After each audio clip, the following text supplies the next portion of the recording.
going on, everybody? RJ Ochoa here from SB Nation's bloggingtheboys.com. Hope all is well wherever you are. We hope you're happy, safe, healthy, and that just like me, you were happy to see the Houston Astros win on Wednesday night. Shout out to Christian Javier, a combined no-hitter from the good guys. What a phenomenal game. I am a Houston Astros fan, so I'm rooting for the Astros on Thursday night. Go up in the World Series 3-2, take the lead back to Houston, hopefully close it out on Saturday night. But we're all rooting for Houston on Thursday night. I'm putting this video together on Thursday afternoon ahead of Thursday Night Football. Maybe you're watching it afterwards. We are obviously rooting for the Houston Texans because they're playing the Philadelphia Eagles.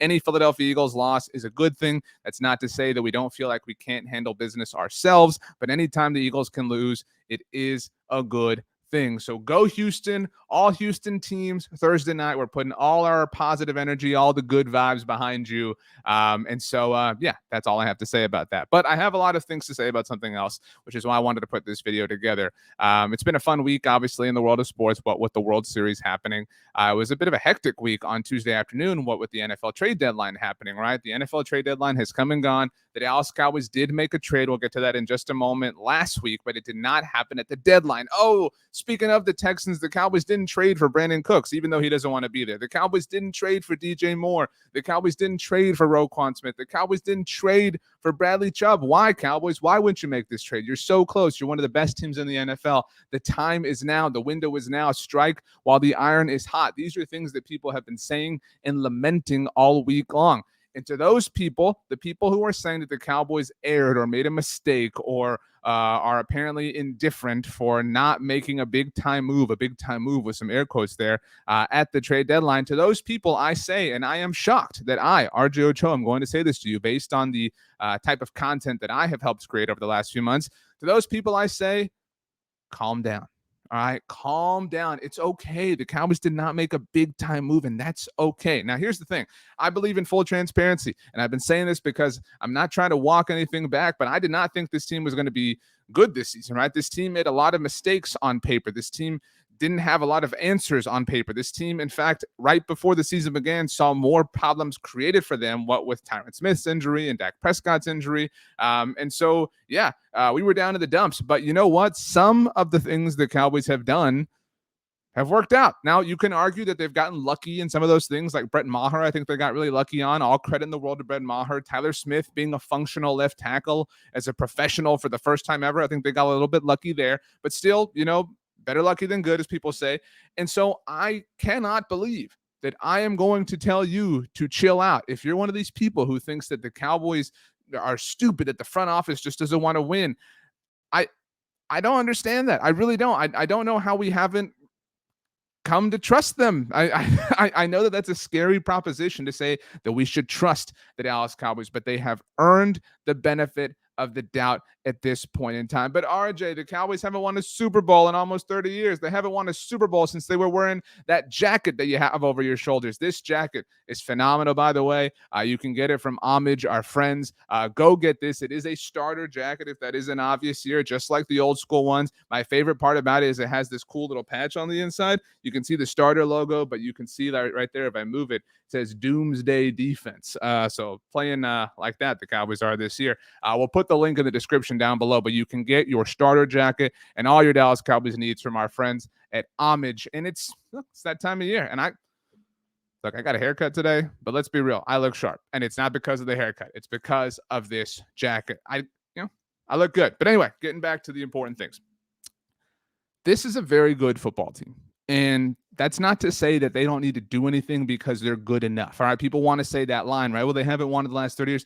I hate that. I hate that because it's not fair. It's not fair to this year's team or last year's team or even teams from 30 years ago. It's not fair to throw out this sort of grandstanding thing and be like, well, they haven't had success in 30 years. They haven't been making the same mistakes for 30 years. They've learned, they've grown, they've developed. They have made a lot of mistakes in the process. And this isn't me trying to say that they are deserving of our full trust. But this season, this group, where we are here in the now, this team has earned the benefit of the doubt as far as 2022 is concerned. We talked about this on Monday before Monday Night Football, but Football Outsiders DVOA rankings after week 8, the Cowboys obviously on bye this week.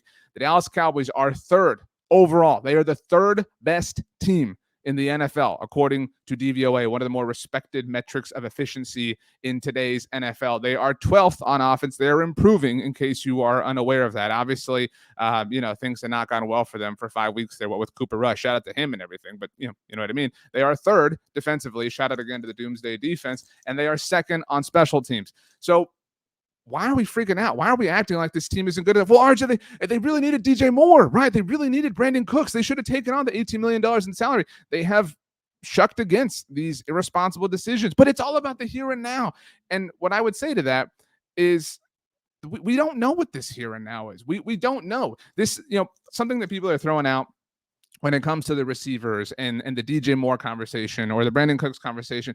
RJ, there's not a receiver on this team who's had a 100-yard game this season. To that, I would first say, why are you measuring success in 100-yard games? That's kind of a weird way to rock. Did you not see that Tony Pollard had 3 touchdowns last week? I mean, who cares how you're getting points as long as they're happening?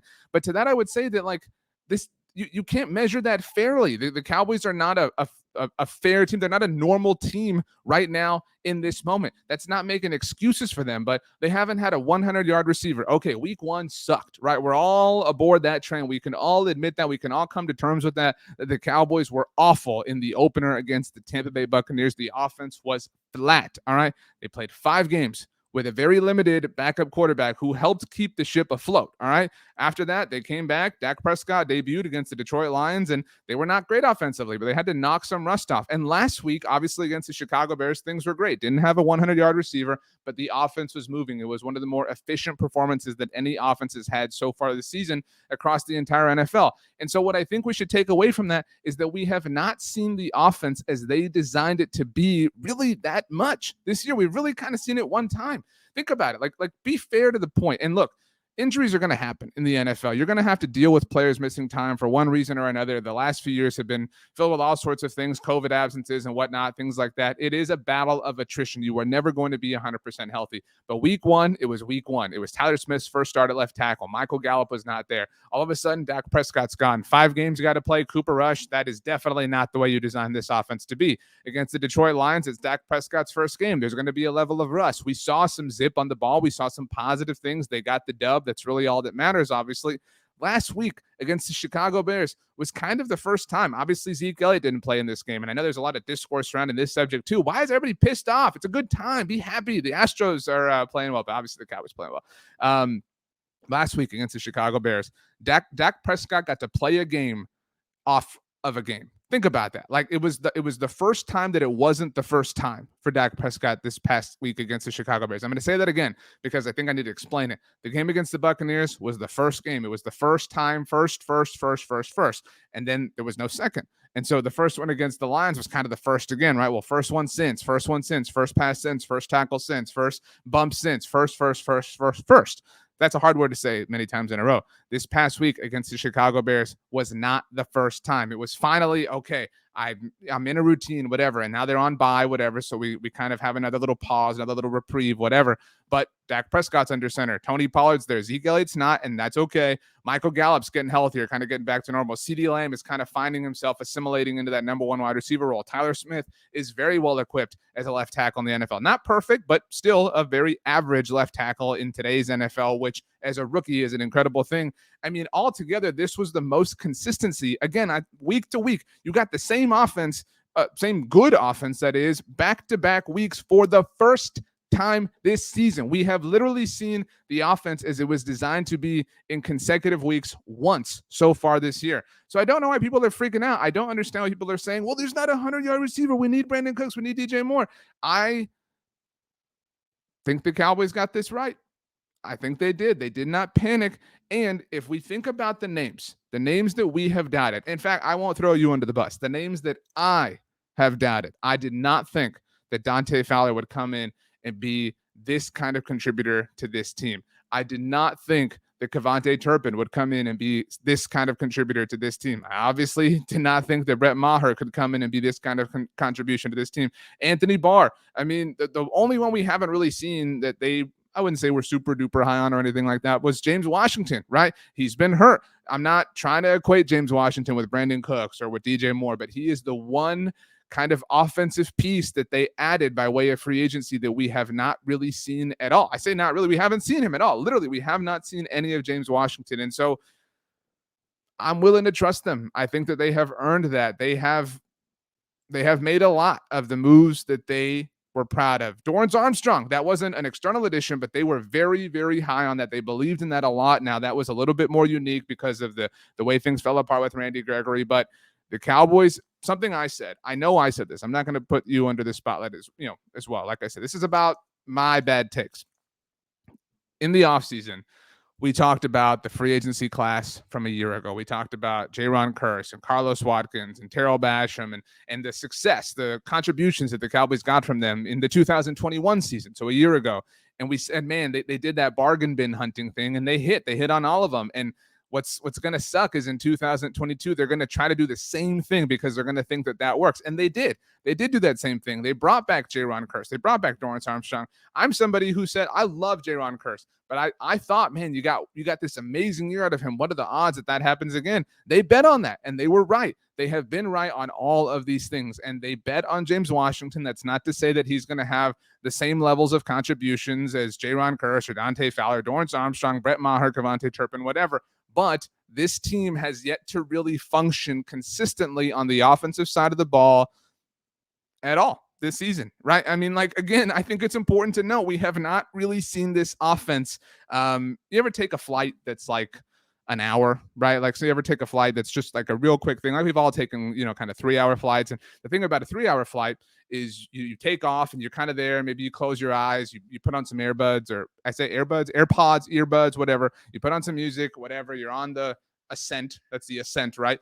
And you get into the air and things stabilize. A little light goes off. You can take off your seatbelt, but you're not supposed to. I've never understood that, right? Like, why you can, but you shouldn't. If you shouldn't, then why can you? That's just different question for a different day.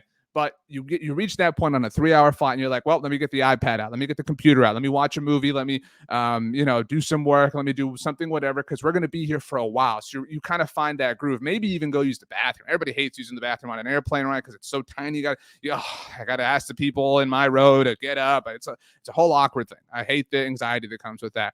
But you're there for a while, so you have to do those things. That's why they bring you the menu, right? Okay, on our flight, we're going to be serving this. What do you want? Here's your peanuts. Here's your drink, whatever the case may be. But when you take a shorter flight, when you take an hour-long flight, you're like, oh, where's the meal? They're like, oh, dude, there's no meal here. This flight's like 40 minutes. Like, we barely got in the air. We're about to start the descent, all right? Yeah, it's ascent and descent. I got it right, all right? Like, you don't even have time to go use the bathroom there. You don't have time to get up into the air, package thing and get, I don't know what all the words are, and get your iPad, get your laptop, and do your work, watch your movie, because it's that quick. All you do is you listen to the music. You're like, well, we're here. It's going to be over in a minute. That's kind of what this season's been like on offense. It has been the 40-minute flights. We're getting ready after the bye for the big time cross-country LA to New York City type of flight where we're going to settle in and figure things out. And until we do that and see the results, I don't think it's fair to chastise this team for making some sort of mistake.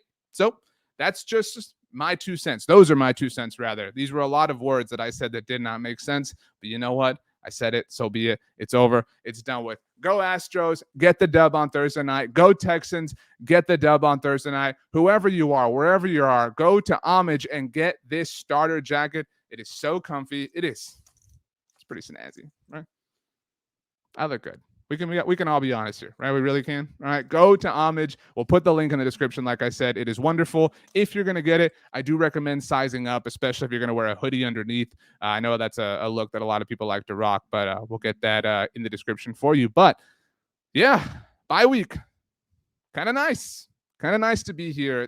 It's kind of nice that the biggest problem is, man, I can't believe our really good team didn't make a mistake by panicking and trading for somebody that they may or may not have needed. Those are good problems to have. Those are problems that 6-2 football teams have. So shout out to the Cowboys. And by the way, the Cowboys did make a trade for Johnathan Hankins. I don't know why nobody wants to act like that's a real thing. They made a trade. They addressed a weakness. They addressed their main weakness on the defensive side of the ball. They addressed their main weakness where their biggest strength is. So they deserve a lot of credit. Give the Cowboys their due. Give them your trust. Give them the benefit of the doubt, because here in 2022, they have earned it. All right. Now you have a great day. Just have a great day. Get your jacket. Have a great dinner. Have a great meal, whatever you're doing. I hope it's wonderful. I hope it's amazing. I hope it's just the best of all time. You know why? Because you deserve it. Thank you so much for hanging out with us here today. Please make sure to subscribe, like the video, and have a great day. See you next time. Wrong screen. We'll see you next time.